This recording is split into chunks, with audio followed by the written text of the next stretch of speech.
Bonsoir, Daniel. Bonsoir. On recommence nos bonsoirs. On ne le fera pas individuellement pour chacun. En tout cas, je vous le souhaite quand même. Bonsoir à surtout ceux qui viennent pour la première fois.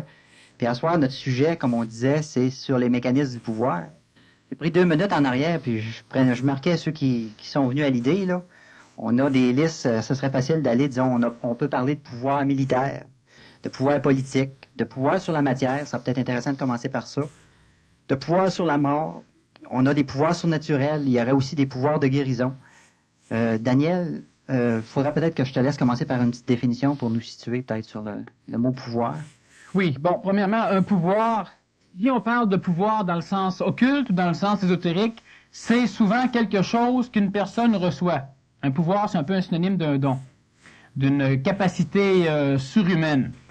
Le pouvoir, c'est d'être capable de pouvoir.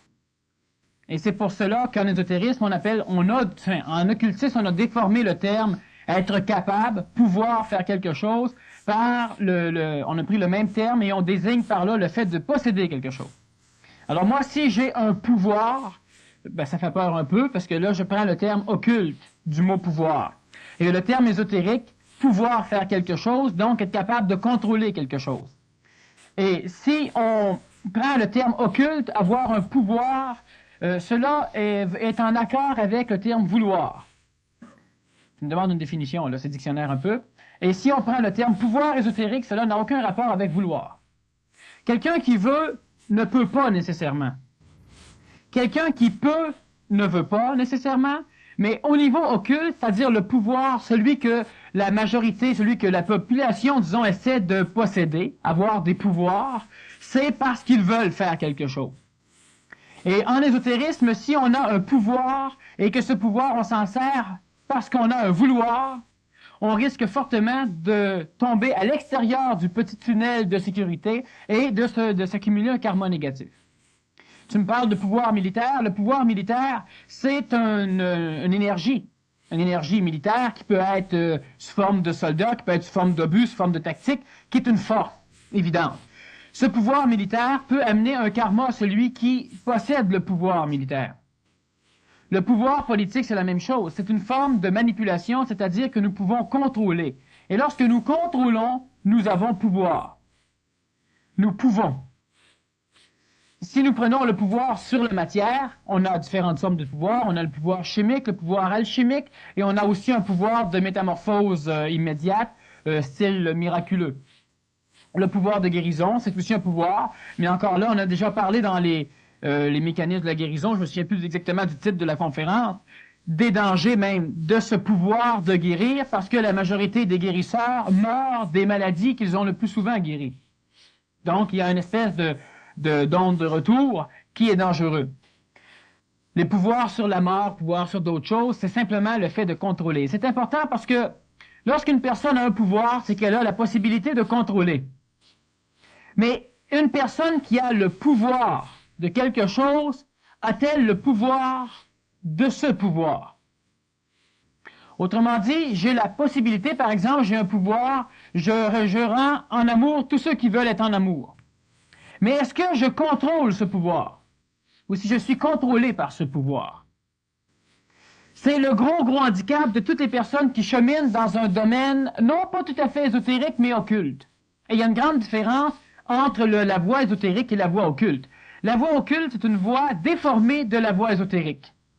Ésotérisme qui veut dire caché et qui veut dire aussi ce qui vient de l'intérieur. Et occulte qui vient d'occultatis, occultam, qui veut dire recaché. Et c'est extrêmement différent parce qu'en ésotérisme, on essaie de trouver ce qui est caché à l'homme et on essaie de le dévoiler à l'homme petit à petit selon ce que l'homme peut absorber. Et l'occultisme tend à prendre ce qui est dévoilé et à le recacher pour donner du mystère, de façon à manipuler ceux qui normalement pourraient avoir accès. Et c'est le problème des sciences occultes par rapport à l'ésotérisme. Souvent, on mélange les deux. On a le salon des sciences occultes où on va avoir des personnes qui tirent aux cartes. Et on a des ésotérismes qui tirent aux cartes. La différence entre un et l'autre, certains sont habillés en veston ou sont habillés normal, et au niveau des sciences occultes, alors on a un turban, une grosse émeraude, on rend mystérieux le mécanisme qui est normal. On a des médecins qui se servent de radiesthésie pour diagnostiquer des maladies. Et un occultiste, alors là encore, c'est tout un paquet de grosses affaires. Touche pas à mon pendule, c'est ici, c'est ça, puis une certaine forme, puis tout un grand rituel qui tend à occulter, c'est-à-dire à cacher, à camoufler. Le pouvoir occulte, c'est un pouvoir que tout le monde a, mais qu'on essaie de soutirer à tout le monde pour se l'approprier, nous, de façon à être respecté ou à être reconnu par les autres. Et si on parle du même pouvoir d'une façon ésotérique, c'est un pouvoir que tout le monde a, mais tout le monde n'est pas accrédité à s'en rendre compte, et le rôle de l'ésotérisme, c'est de faire en sorte que ceux qui peuvent voir, voient. Le rôle de l'occultisme, c'est de faire en sorte que ceux qui voient ne voient plus. C'est extrêmement différent. Donc, si nous prenons, par exemple, moi, j'ai le pouvoir de guérir. Mais est-ce que j'ai le pouvoir de contrôler mon pouvoir de guérir? Est-ce que je guéris tous ceux qui sont malades, faisant fi de leurs leçons qu'ils pourraient apprendre avec leur maladie, de leur karma qu'ils sont en train de régler avec leur maladie, des leçons qu'ils donnent à d'autres, de désir propre d'être malade, une personne qui est sur l'accident de travail et qui ne veut pas retourner travailler, qui préfère rester malade en soutirant un peu d'argent? Alors, si j'ai le pouvoir de guérir, est-ce que je contrôle ce pouvoir? Donc, est-ce que j'ai le pouvoir, le plus important, celui de me contrôler? Si nous prenons le pouvoir, la démarche occulte, je veux voir l'aura. Alors, lorsque je vois l'aura de tout le monde. Mais je n'ai pas le pouvoir sur ce pouvoir. Donc, lorsque je ne veux pas voir l'aura, une fois que j'ai découvert ou j'ai développé la possibilité de voir l'aura, je suis pris, je vois l'aura. Alors, j'ai de la difficulté à dormir. Chaque fois que je vois quelqu'un, je vois tout le mécanisme énergétique tourbillonnant autour de lui. Et je suis pris par ce pouvoir. Si on prend Uri Geller ou si on prend d'autres personnes qui avaient un pouvoir de télékinésie, donc ils pouvaient faire bouger les choses à distance, ils n'avaient pas pouvoir sur leur pouvoir. Alors, de temps en temps, ça se déclenchait tout seul, puis toutes les choses envolaient. L'homme définit le pouvoir par quelque chose qui le différencie de la normalité. Vous avez pouvoir de parole. Bon, on s'en fout, pouvoir de parole, tout le monde là, pas intéressant. Alors, on n'est pas venu ici pour apprendre à raffiner le pouvoir de la parole, d'avoir une parole juste, une parole qui ne peut plus être déformée par celui qui écoute. C'est pas intéressant. J'aimerais bien mieux avoir une parole qui démolit des choses, ou une parole qui crée des choses. L'homme recherche le pouvoir pour se différencier, c'est-à-dire que l'homme recherche le pouvoir d'une façon égoïque, donc d'une façon plutôt occulte. Il recherche le pouvoir un pouvoir que les autres n'ont pas. Et la démarche évolutive de l'homme tend souvent vers l'occulte, le côté, disons, négatif de la science évolutive. Et normalement, on devrait avoir un pouvoir et s'arranger, non pas pour que tout le monde en bénéficie, parce que tout le monde peut avoir le pouvoir. C'est un problème moral, le fait de « je peux guérir, mais je ne guéris pas ». Pourquoi? Parce que j'aime autant enseigner des choses qui n'ont pas rapport avec la guérison pour développer ceux que je pourrais guérir de façon à ce que ceux qui vont survivre puissent à un moment donné tout aussi guérir. Si je guéris, je n'aide pas. Je transforme l'apparence, mais je n'aide pas l'être dans sa réalité, dans son intégrité. Alors, si j'ai un pouvoir, je dois avoir le premier pouvoir, celui qui me permet d'avoir des pouvoirs. C'est-à-dire celui qui rend l'homme suffisamment vibratoire ou suffisamment justifié pour pouvoir recevoir des pouvoirs. Le fait de recevoir un pouvoir, il faut faire attention, tout le monde a en potentiel tout ce que tout le monde peut avoir. La seule chose qu'il y a, c'est qu'entre l'expression d'un pouvoir, il y a l'orgueil, donc le pouvoir occulte. Si je veux posséder quelque chose, une forme de contrôle sur la matière, de façon à transformer la matière sans me servir d'outil, qu'est-ce que je vais bien faire avec ce pouvoir? À qui il va servir? À l'ego ou à l'intelligence chez l'homme? Parce que malgré que vous avez tous un ego, vous avez tous aussi une parcelle en vous qui n'est pas nécessairement égoïque, qui est l'intelligence. Vous êtes intelligent.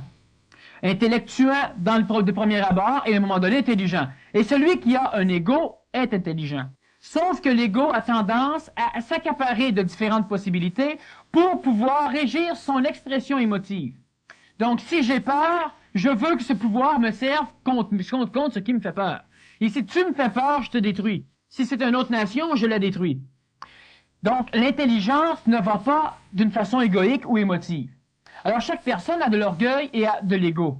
Mais l'expression d'un pouvoir réel, non pas un pouvoir, disons, donné par accréditation génétique. C'est-à-dire que de temps en temps, une personne vient au monde et elle a physiquement la capacité biologique d'exprimer une énergie, comme Uri Geller et comme d'autres personnes qui étaient télékinésistes.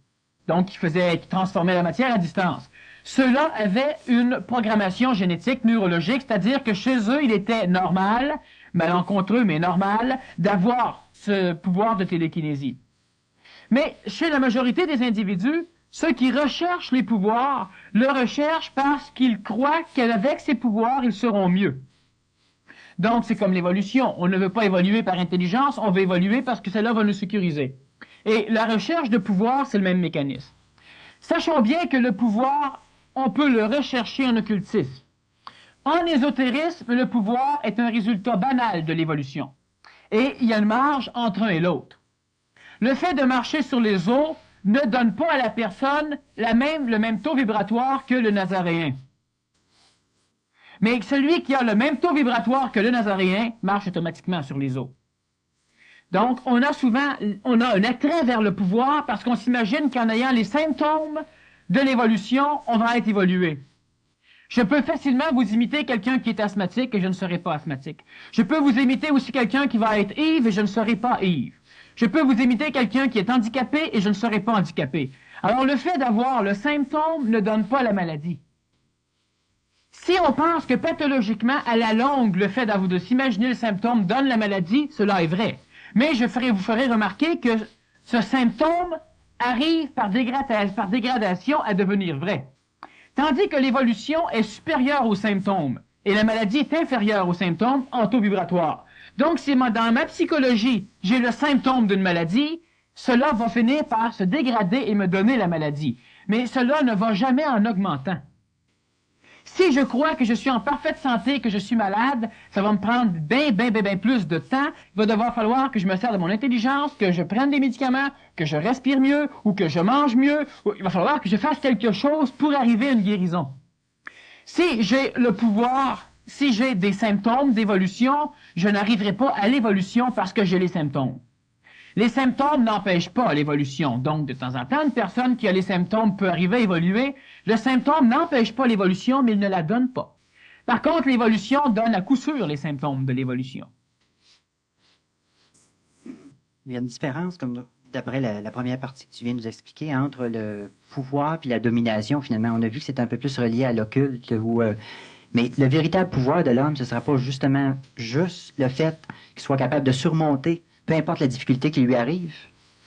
C'est-à-dire que l'homme, en réalité, est un mécanisme, une espèce de canal qui tend à recevoir des vibrations supérieures que l'homme appelle divines. Et ces vibrations, normalement, devraient évoluer jusqu'à la matière pour créer un réceptacle matériel qui va pouvoir recevoir les vibrations sous un autre plan. Alors, on a le corps physique, le corps vital, le corps astral, psychologique ou émotif, le corps mental, et présentement, on a la même énergie, l'énergie divine, qui crée l'homme, mais dans un plan vibratoire beaucoup plus bas, donc évolué. Et cette énergie, grâce à l'homme, n'a plus besoin d'expérimenter la matière, elle peut s'arrêter à la tête de l'homme, au niveau du mental de l'homme. Donc, par l'intermédiaire de l'homme, elle expérimente la matière. L'homme est un canal qui est créé par des énergies, disons, divines, pour employer un terme connu. L'homme est un canal créé par des énergies divines, mais qui s'exprime d'une façon planétaire. Donc, de par la vibration limitée par le temps et l'espace de notre planète, l'homme ne peut pas exprimer, pas physiquement, pas dans sa pleine capacité, l'énergie divine qui l'a créé. Il est divin, mais dans un cadre d'expression qui n'a rien de divin. Par contre, sa planétarité, son humanité, le fait qu'il est homme, lui permet de recevoir une énergie qui, sans l'homme, devrait descendre sur la matière pour recommencer à recréer l'homme. Et parce qu'il y a l'homme, l'énergie peut venir sur l'homme, donc elle est capable d'expérimenter la matière sans avoir à devenir matière, parce qu'elle est en contact avec différents plans vibratoires qui vont jusqu'à la matière. Le pouvoir réel de l'homme, c'est celui d'être utile à Dieu. Donc, l'homme a besoin des énergies supérieures, mais les énergies supérieures ont besoin de l'homme. Ils sont en interrelation. Ce sont la même chose, mais dans des expressions différentes. Le fait d'avoir une expression symptomatique particulière de l'évolution, ce n'est pas un pouvoir. C'est un pouvoir dans le sens occulte du mot. Mais le fait d'avoir une expression symptomatique de l'évolution, parce que c'est intelligent, parce que c'est le temps, c'est l'expression ésotérique de l'évolution. Le vrai pouvoir de l'homme, il doit le placer sur la disparition. Je pourrais dire la maîtrise, mais l'ego peut se maîtriser lui-même pour se donner l'illusion qu'il est maîtrisé. Alors donc, l'homme doit placer son énergie, disons, de pouvoir dans l'effacement de l'ego. Prenons un exemple. J'ai le pouvoir de tuer quelqu'un ici dans la salle. Et je me sens puissant. Alors je sors un revolver et je descends la personne. Qui a le pouvoir? Ce n'est pas moi. Moi, j'ai le pouvoir d'agir un tantinet sur toute l'action. Mais c'est la balle de fusil qui est poussée par l'explosion de poudre. Et il me faut un revolver. Donc, qui a le pouvoir? Exactement comme la personne qui a son arme se sent puissante. Faites-vous attaquer par 3 jeunes voyous, à un moment donné. Et ces 3 voyous viennent sur vous. Vous allez vous cacher, par exemple, dans un couloir d'un édifice, couloir qui permet le passage d'une personne. Alors, vous pouvez vous engouffrer dans ce couloir qui finit en cul-de-sac, c'était peurant. Mais c'est génial, parce que vos 3 voyous vont devoir se présenter un après l'autre. Vous en assommez un, puis les 2 autres peuvent même pas passer. Où est le pouvoir? Le pouvoir existe sans qu'ils sont 3, mais il n'y a pas de pouvoir sur aucun de ces individus. Ils ont un bâton, vous leur ôtez le bâton, ils sont plus rien. Une armée attaque, on descend le chef, l'armée est en déroute. Donc, même si chaque soldat sent qu'il a le pouvoir, il a le pouvoir parce qu'il y a un uniforme, parce qu'il y a une arme à feu. Mais ôte-lui l'arme à feu, puis déshabille-le, puis savoir que le pouvoir, il part avec l'habit et l'arme à feu. Donc, l'homme croit avoir le pouvoir, mais l'homme ne fait qu'exprimer un pouvoir. Et ce pouvoir le manipule plus souvent que l'homme manipule le pouvoir. Celui qui a le pouvoir d'entrer en contact avec les morts, qu'est-ce qu'il fait? Il est assujetti à une énergie mémorielle du monde des morts qui a besoin d'une forme physique pour pouvoir prendre conscience de son existence. Donc, elle a donc une tendance innée à rejoindre un vivant, à le manipuler de façon à ce que lui prête son corps, de façon à ce que la personne, par l'intermédiaire de son corps ou de son énergie vitale en fabriquant un ectoplasme, puisse apparaître dans la matière. J'ai le pouvoir de communiquer avec les morts. Non. Tu as le pouvoir d'être assujetti au monde des morts. C'est extrêmement différent. J'ai le pouvoir de guérir. Tu as le pouvoir d'être assujetti plus souvent qu'autrement au mécanisme de la guérison. Parce que le monde te court. Non pas parce que tu es intelligent, non pas parce que tu peux parler, mais parce que tu guéris. Le monde se fout carrément de toi. Tu es manipulé par ce pouvoir. Tu devras même te cacher. Et si par hasard, le fait de passer simplement dans le métro, tu guéris tout le monde, tu ne peux même plus vivre en société. Alors, tu n'as pas le pouvoir. Tu es assujetti par un pouvoir. Le gros pouvoir, celui que l'homme doit développer, ce n'est pas le pouvoir sur la matière, parce que ce pouvoir va lui être donné automatiquement lorsqu'il aura pouvoir sur lui. Ce n'est pas le pouvoir sur la maladie ou sur la mort, parce que ce pouvoir lui est donné lorsque l'homme a pouvoir sur lui. Mais quand est-ce que l'homme aura-t-il pouvoir sur lui? Le début de tout ça, c'est le vouloir. Mais le vouloir n'est pas le pouvoir. C'est beau vouloir, mais il faut pouvoir. Vieux dicton pas vrai, comme ça. Vouloir, c'est pouvoir. Non. Vouloir, d'ailleurs, on en connaît assez d'individus. De toute façon, vous avez tous vécu à un moment donné un état très énergétique où vous vouliez et où vous n'avez pas pu. Hein? Vouloir, ce n'est pas pouvoir. Vouloir, c'est une espèce de positivisme qui tend à accorder des énergies plus hautes dans l'action que l'ego veut tenter, ce que toi tu veux faire. Mais si, malgré que tu as suffisamment d'énergie canalisée par ton vouloir, si le temps ne se prête pas à ça, tu ne pourras pas le faire, parce qu'il n'y a pas le pouvoir. Le pouvoir, c'est quelque chose, je le répète, d'intelligent, et non pas d'occulte, dans le sens de nos sciences occultes. C'est-à-dire que j'ai pouvoir. Prenons par exemple un exemple donné par Saint-Exupéry dans Le Petit Prince. On a une personne extrêmement sage qui paraît complètement débile dans le livre. C'est une personne qui est un roi, qui commande. Et il commande tout ce qui se fait. Il ne commande jamais ce qui ne se fait pas.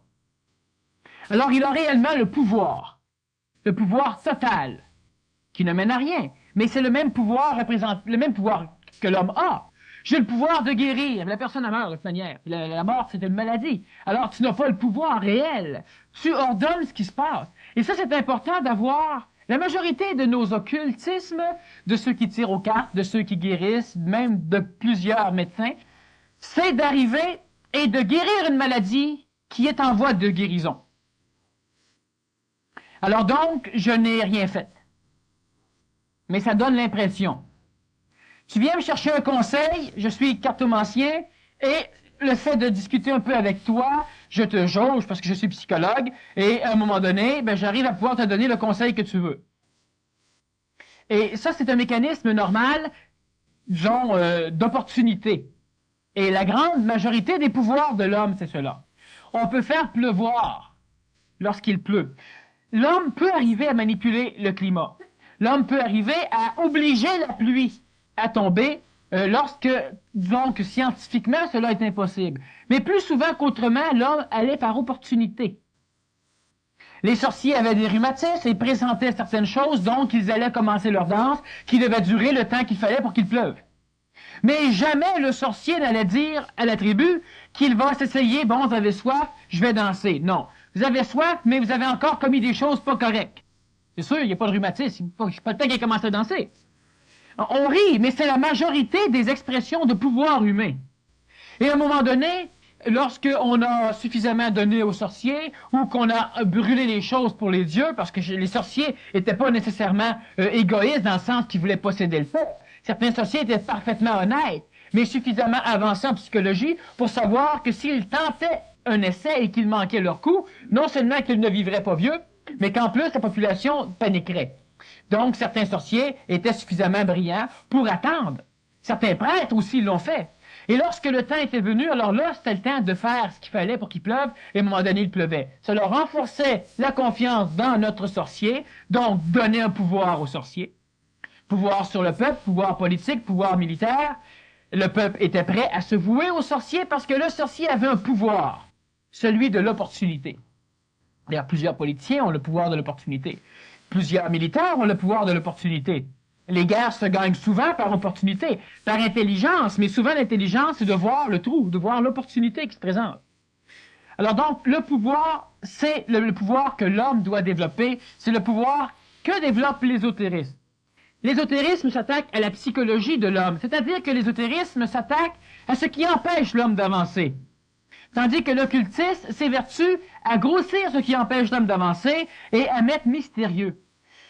On s'attend, par exemple, en ésotérisme occulte, un ésotérisme manqué, lorsqu'on perçoit mal, on appelle cela ésotérisme, ce n'est pas de l'ésotérisme, d'avoir une initiation très mystérieuse avec de l'encens, avec une espèce d'ambiance. Il faut une ambiance. L'ambiance est importante, mais l'ambiance occulte ne fait que nuire. Elle va occulter la personne. Le pouvoir de l'homme sur lui, c'est simplement le pouvoir d'effacer l'orgueil. Qu'est-ce que c'est? Mais cela est simple. Cela est facilement expérimentable par l'homme. Qu'est-ce que c'est? Comment pouvons-nous avoir un pouvoir? Premièrement, il ne faut pas vouloir.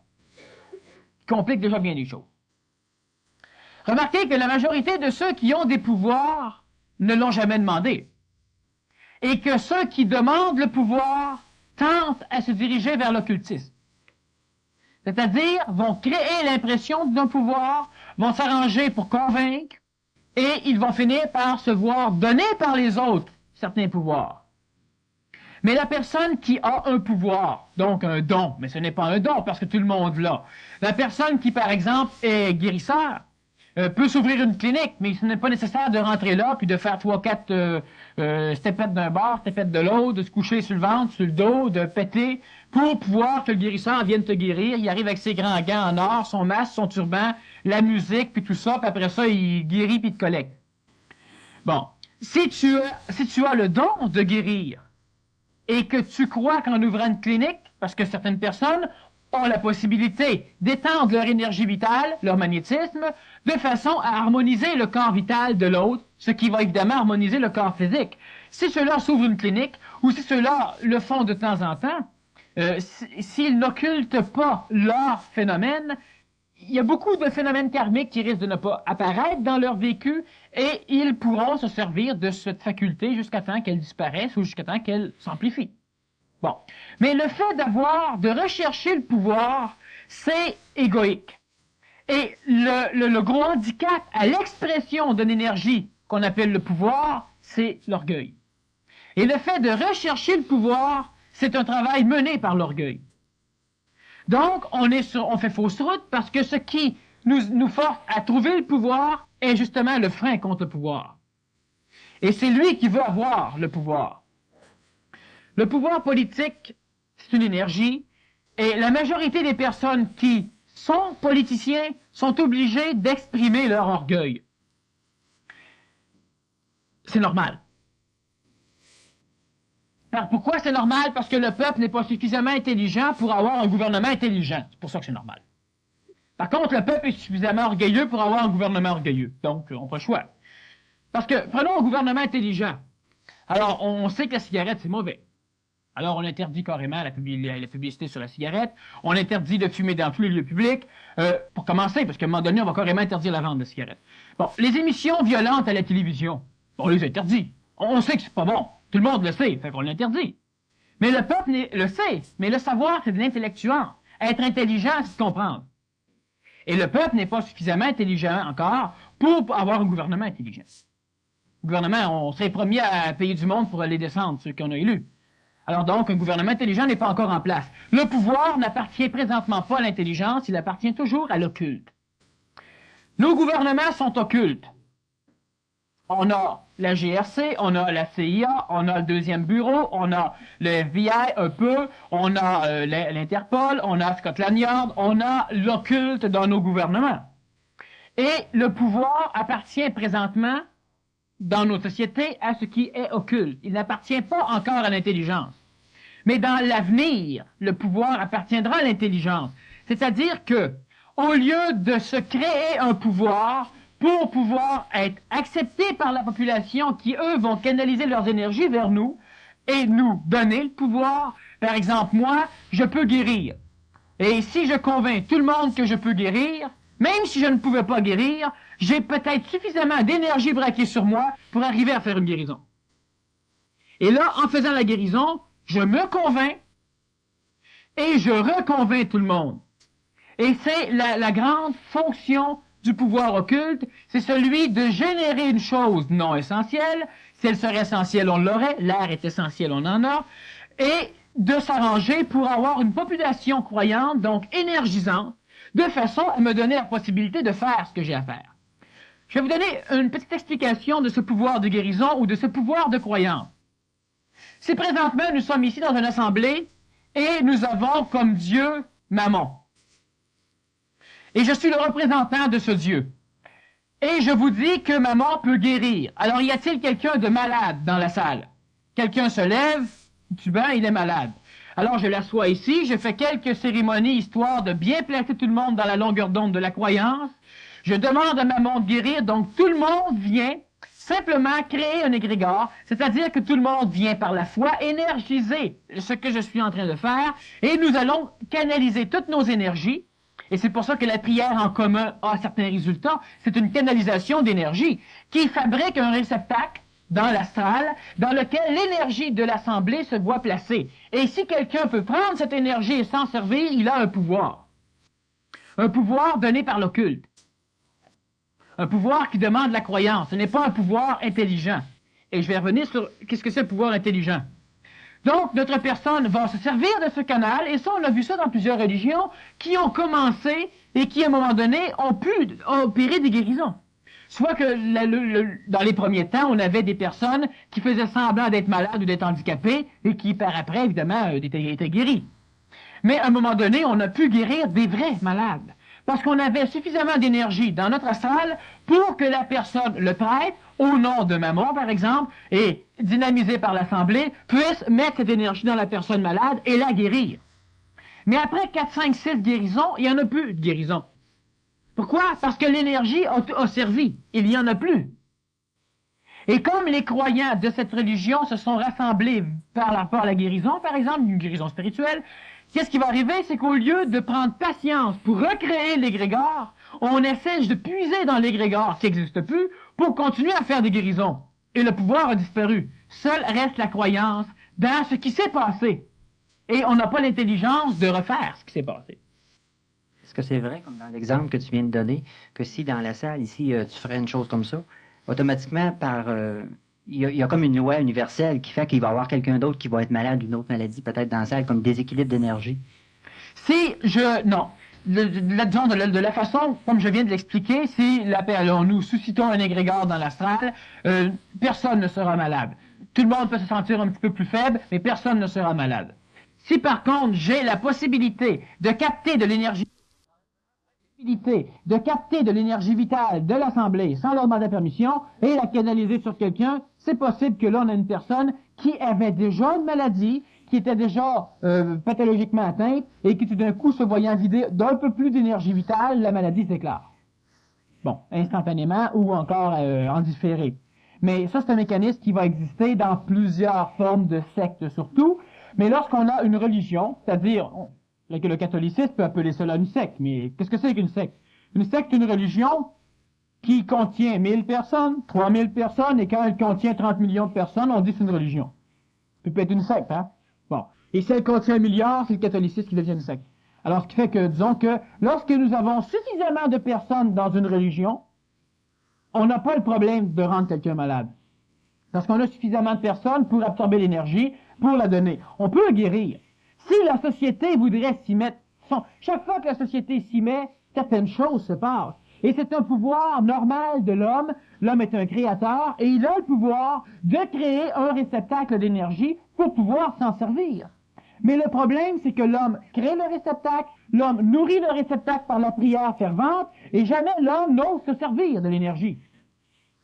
Il n'ose pas y toucher. Et l'homme a créé et l'homme reste assujetti à ce qu'il a créé.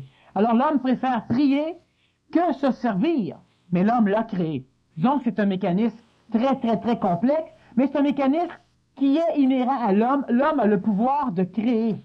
Mais hélas, l'homme qui n'a pas pouvoir sur lui n'a pas le pouvoir de se servir de ce qu'il a créé.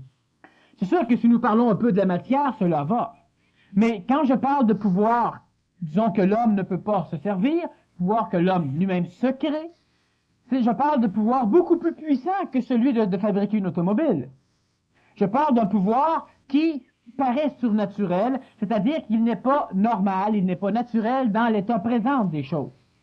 Mais l'homme crée par la prière, l'homme crée par la foi, l'homme crée par l'espoir, l'homme crée par le positivisme, l'homme crée par les parts, des égrégores, des formes pensées.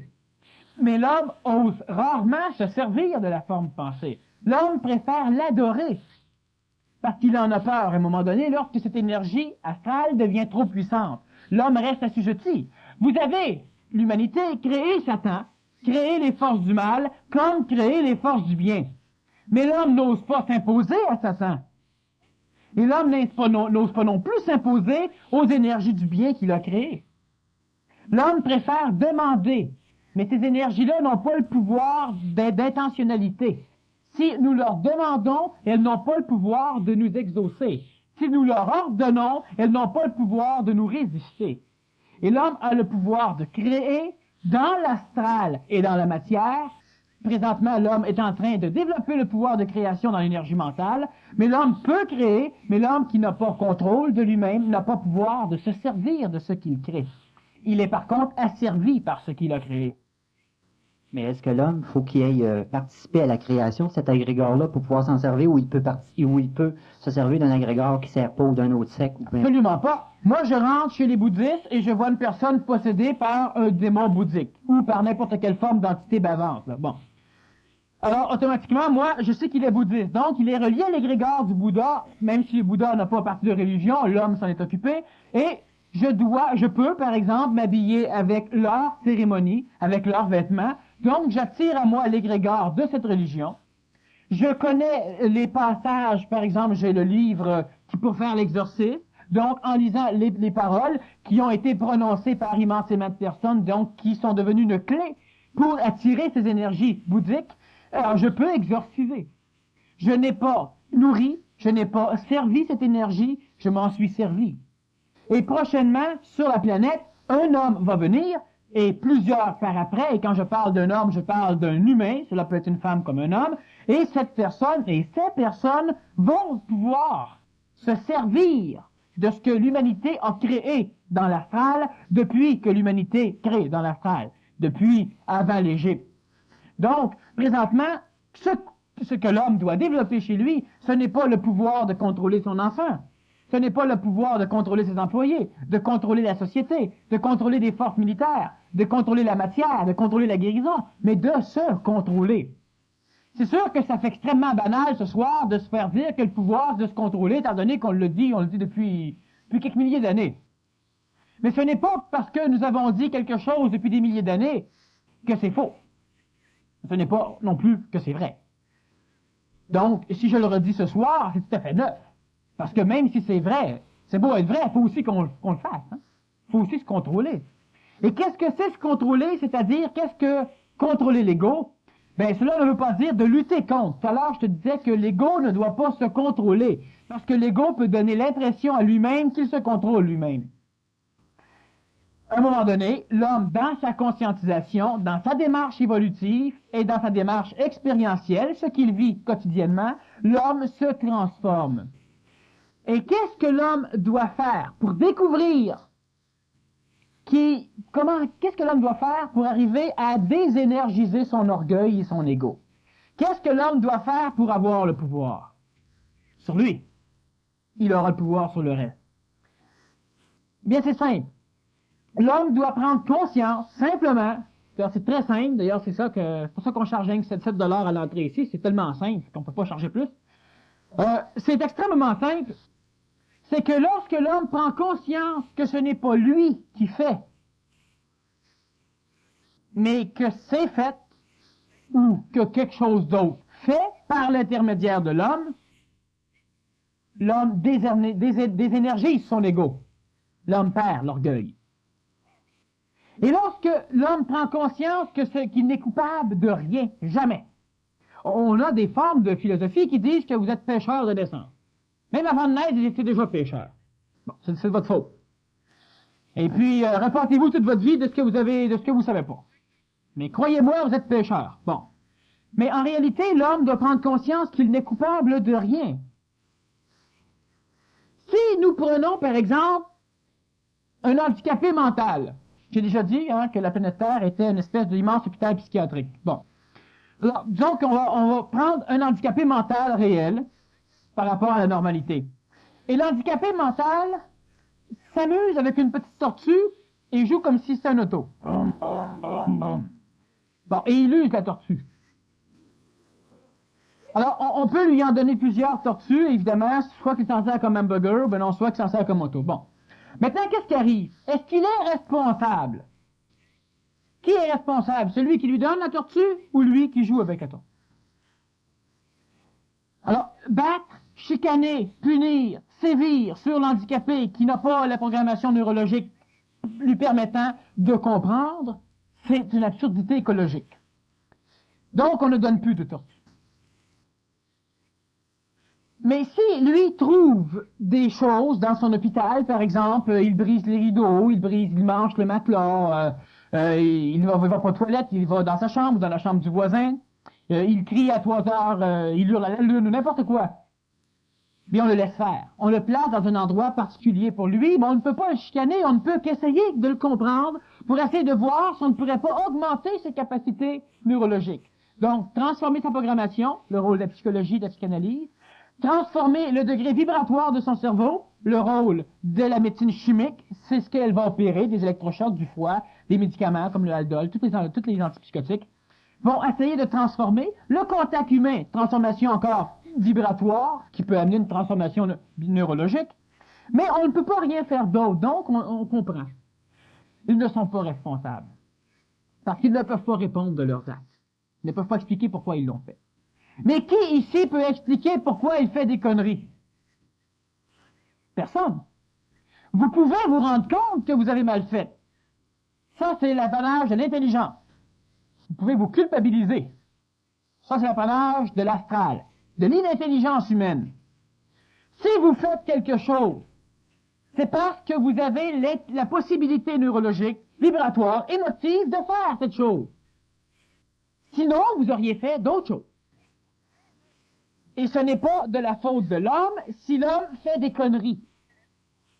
C'est la faute de la morale humaine de voir que c'est une connerie et de culpabiliser la personne de façon à ce qu'elle ne refasse plus la connerie, qu'elle comprenne ou non.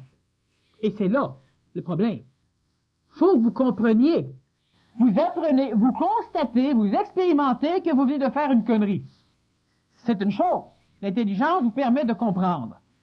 Mais si votre énergie d'intelligence, votre énergie mentale, au lieu d'être canalisée dans le fait de voir comment ne pas refaire et d'étudier les effets de votre acte, si cette énergie est placée dans la culpabilité, vous ne pourrez pas comprendre. Vous allez pouvoir regretter et vous promettre de ne pas le refaire, ce qui ne vous empêchera pas de recommencer. Sauf si vous en avez une peur culpabilisante extrême. Donc, l'homme doit simplement, premièrement, se prendre bien conscience qu'il ne doit pas faire de conneries, mais que lorsqu'il en fait, ce n'est pas de sa faute. Lorsqu'il se culpabilise, c'est de sa faute. Mais vous faites quoi? À un moment donné, vous buvez trop, vous vous chicanez, ben non, vous embrassez votre patron, je sais pas, vous êtes chaud. Mais vous faites des choses typiques de l'énergie de votre état, l'état d'alcoolisme, ou l'état pris par l'alcool, d'ébriété. Vous faites quelque chose en rapport avec cela, mais ce n'est pas de votre faute. Parce que le canal, vous, l'homme, exprime en déformant l'énergie supérieure, et cette expression sort comme elle sort. Elle peut sortir avec une voix bizarre, elle peut sortir de bien des façons.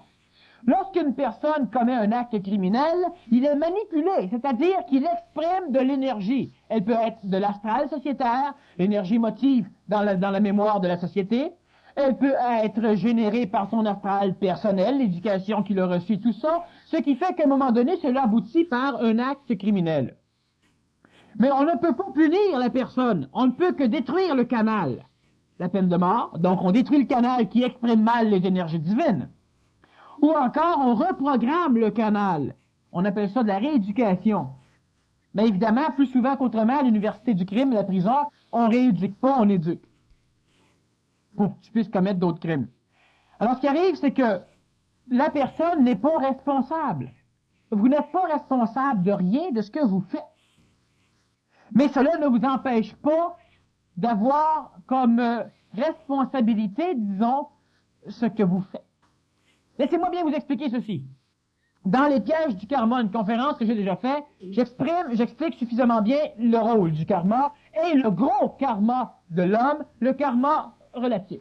Celui que l'homme s'impose lui-même de par sa morale culpabilisatrice. Et on n'a pas besoin de ça. Si les énergies du karma, donc, comme j'expliquais, si vous vous donnez un coup de marteau sur la main, ben ça se fait mal. C'est un karma immédiat. Mais si vous vous donnez un coup de marteau et vous manquez votre coup et vous décidez que vous avez mal pareil, ben vous vous punissez vous-même, quand dans la réalité, il n'y a aucun karma relié à l'acte que vous avez fait. Moi, je pense quelque part, je ne connais pas les personnes. Je vois une personne qui est handicapée ou qui est âgée avec 2 gros paquets. Alors, je m'offre de lui aider et ça l'insulte, puis ça lui fait tellement peur qu'elle fait une crise de cœur et elle meurt. Elle avait peur que j'étais violent. Là, vous vous sentez coupable.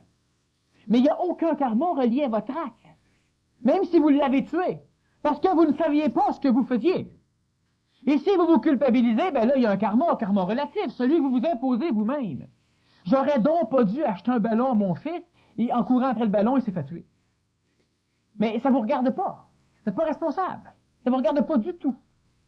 La seule chose, la vie va s'occuper elle-même de vous ajuster. C'est ce qu'on appelle la loi du karma. Mais l'homme n'a pas besoin de se culpabiliser. L'homme doit par contre prendre conscience de ce qu'il fait. Mais pas se culpabiliser. Il devrait se féliciter d'avoir pris conscience qu'il vient de faire une gaffe. Et non pas se culpabiliser de se rendre compte qu'il a fait une gaffe. Parce que là, c'est vrai que plus vous êtes niaiseux, plus vous êtes heureux. Parce que moins vous prenez conscience que vous faites des gaffes, moins vous êtes coupable. Vous vous sentez bien. Tout ce que l'homme le fait parce qu'il est dans l'énergie de le faire. Soit qu'il est manipulé par une énergie astrale, soit qu'il est manipulé par une énergie divine. Mais vous n'êtes pas responsable de vos actes. les questions qui vont venir, la deuxième partie, ça va être, si je peux être responsable de mes actes, je peux faire n'importe quoi. Bon, ben, posez-la, je répondrai à la deuxième partie. Quand on dit, Daniel, que bon, la parole crée l'événement, ça veut dire que à ce moment-là, il y a un pouvoir de déprogrammer un individu, finalement. Il y a un pouvoir de déprogrammation. Oui. Premièrement, tout à l'heure, on expliquait que l'homme, le seul pouvoir que l'homme a réellement, disons, c'est le pouvoir de créer et le pouvoir de laisser passer l'énergie. On en est arrivé à expliquer que l'homme n'était pas responsable, simplement que l'homme doit, pour désénergiser son ego, prendre conscience que ce n'est pas son ego qui agit. Son ego déforme l'énergie qui veut s'exprimer, mais ce n'est pas elle qui agit. C'est exactement comme si tu avais une bille qui roule dans un sens et une bille qui roule dans l'autre sens. Alors ça, c'est l'énergie intelligente, ça, c'est l'énergie de l'ego. Si les deux billes se frappent et que ça s'en va par là, l'ego dirige. Donc, l'ego fait. Mais dans les lois planétaires, si les deux billes se rencontrent, elles s'en vont par là. Donc, l'ego n'a rien dirigé. Il a déformé. Ce que l'ego veut exprimer n'est jamais exprimé comme l'ego le veut.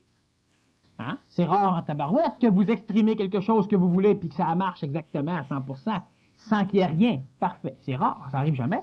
Et l'énergie intelligente est déformée aussi, donc l'amalgame de l'ego de l'homme et de l'énergie intelligente de l'homme crée une déformation qui s'exprime comme on l'a sur la planète. Mais ce qui sort n'est pas la faute de l'homme. L'homme n'a pas pu prévoir ça parce que l'homme n'a pas suffisamment d'intelligence conséquentielle pour comprendre ce qui va arriver. Et lorsque l'homme en aura suffisamment, il n'y aura plus d'ego, puis l'énergie pourra circuler directement. Et l'homme sera, disons, plus divin qu'il l'est présentement. Quand tu parles de l'ego qui est désénergisé, là, un ego qui est désénergisé, est-ce qu'il est vibratoire?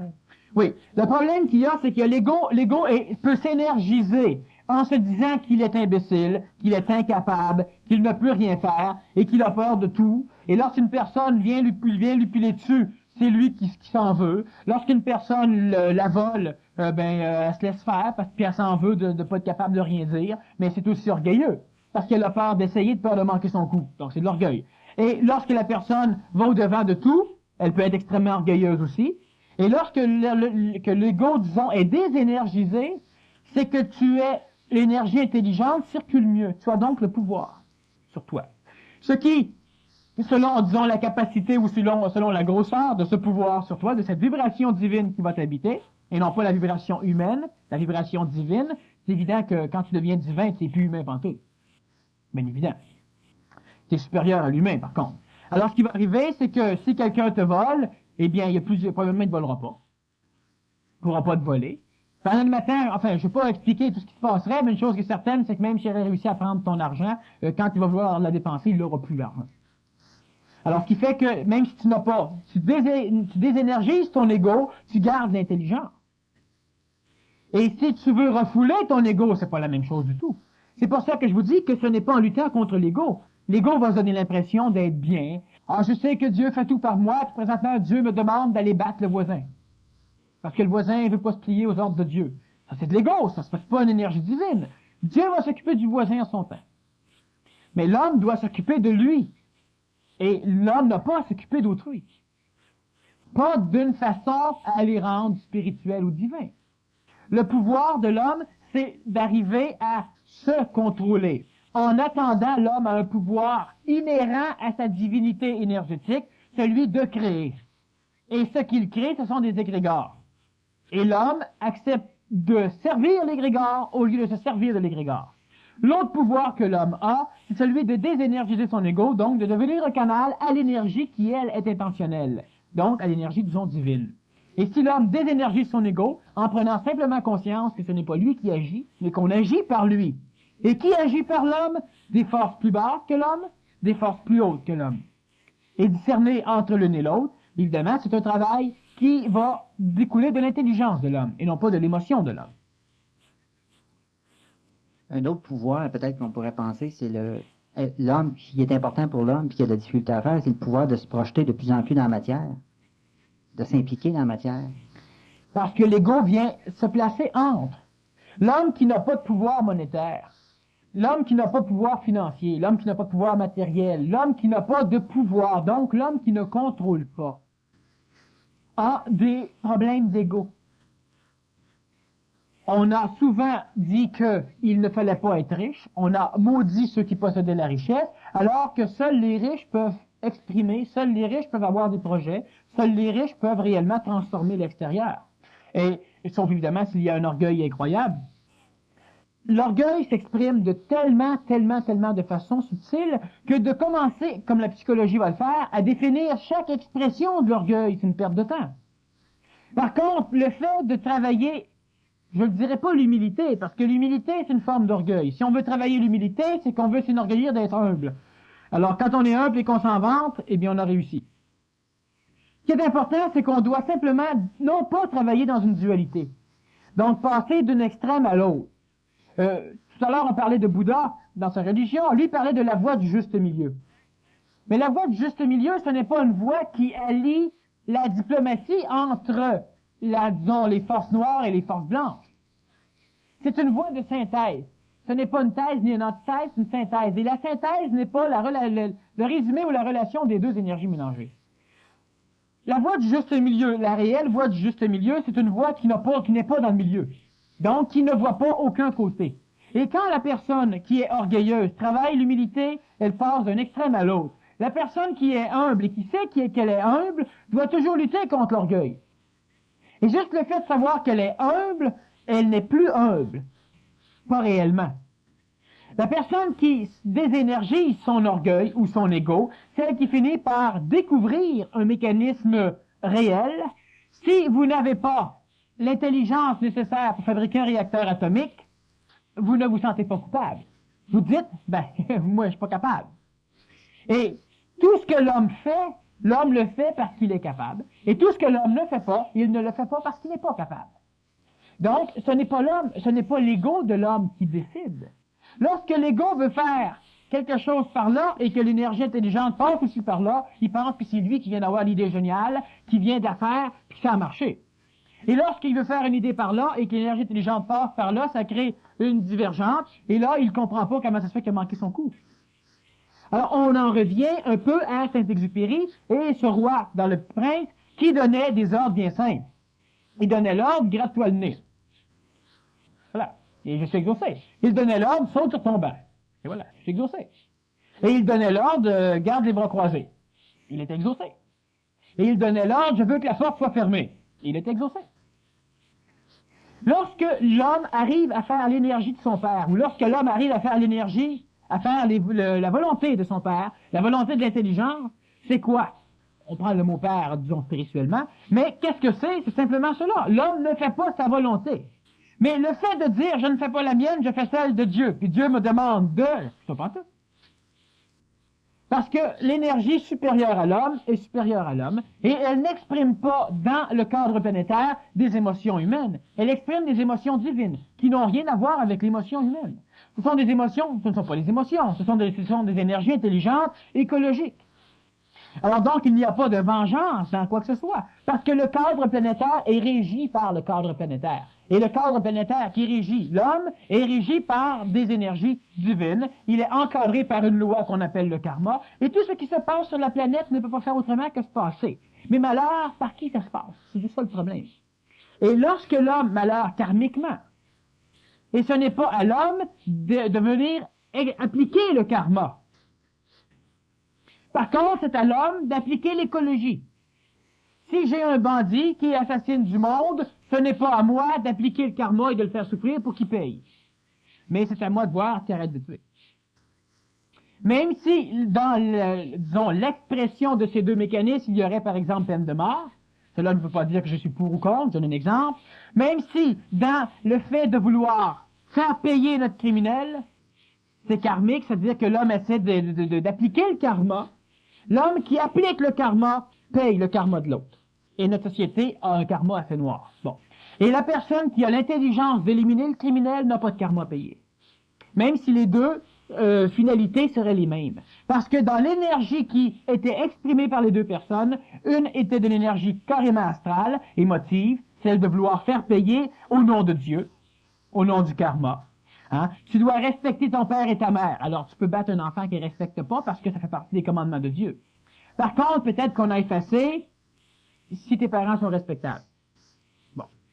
Mais l'homme qui essaie d'appliquer au nom de Dieu ce que Dieu n'est pas assez puissant pour appliquer lui-même, applique ce que Dieu dans le ciel, ce que la création astrale essaie de donner. Lorsque l'homme arrive à être un canal à des énergies divines, il ne part pas en mission. L'homme reste lui-même et par l'exemple, il va enseigner, disons. Mais l'homme ne veut pas enseigner.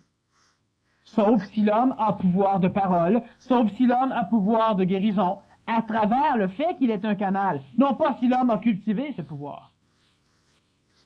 L'homme doit désénergiser son orgueil et son ego, et pour le faire, il doit simplement essayer de constater si c'est lui qui régit tout ou si lui est régi.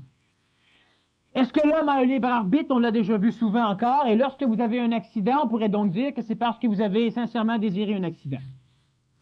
Parce que si vous n'avez pas voulu d'accident, puis vous avez un accident, c'est que vous n'avez pas de libre arbitre. Et chaque fois que quelque chose ne va pas comme vous voulez, 99% de votre vie, c'est une preuve que vous n'avez pas de libre arbitre. Et lorsque l'ego de l'homme se rend compte qu'effectivement ce n'est pas lui, il n'a plus peur. J'ai pas peur de faire un spectacle et de manquer mon coup. L'énergie, j'ai rien qu'à la laisser passer, puis ça va sortir. On n'a plus peur. Moins peur. OK? Plus peur, pour dire québécois. Bon. Tout ce que l'homme a à faire, c'est de s'observer et prendre conscience qu'effectivement, ce n'est pas lui qui fait. Lui, il est un instrument qui permet de faire. Il est un outil qui permet de faire. Si le marteau s'enorgueillit de rentrer des clous, ben, lorsqu'à un moment donné, la main du maçon lâche la main du menuisier lâche le marteau, ben, le marteau, au beau être bien orgueilleux, ne plantera plus de clous. Et lorsque le marteau veut planter un clou puis que le menuisier arrache le clou, ben, le marteau ne plante pas plus de clous. Et lorsque le marteau continue à mal travailler puis que le menuisier, ben, sac le marteau poubelle, ben, le marteau ne plante pas plus de clous. L'homme essaie de faire alors que l'homme est un outil pour faire.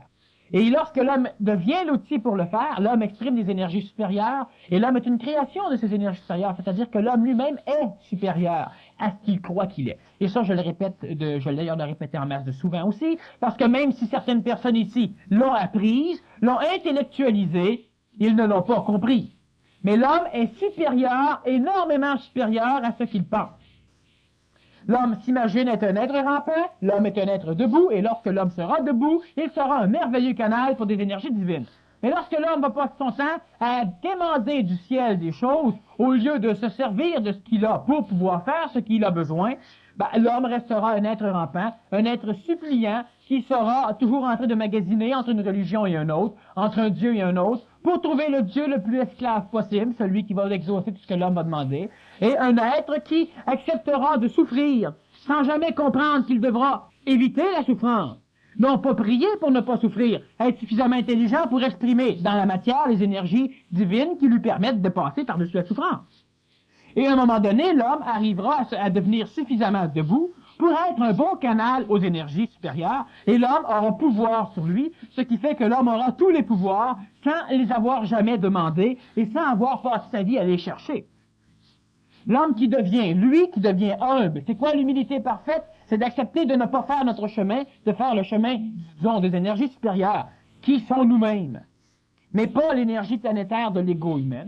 Et l'homme aura pouvoir sur lui, et automatiquement, il aura le reste. Mais il saura quoi faire avec le reste. Merci beaucoup, Daniel, pour ces explications. Je vous rappelle que la première partie de la conférence, cette cassette est disponible présentement. Vous pouvez l'obtenir gratuitement avec l'achat du billet la semaine prochaine. Si vous voulez aussi, si vous avez des questions, les écrire lisiblement et les laisser sur la table.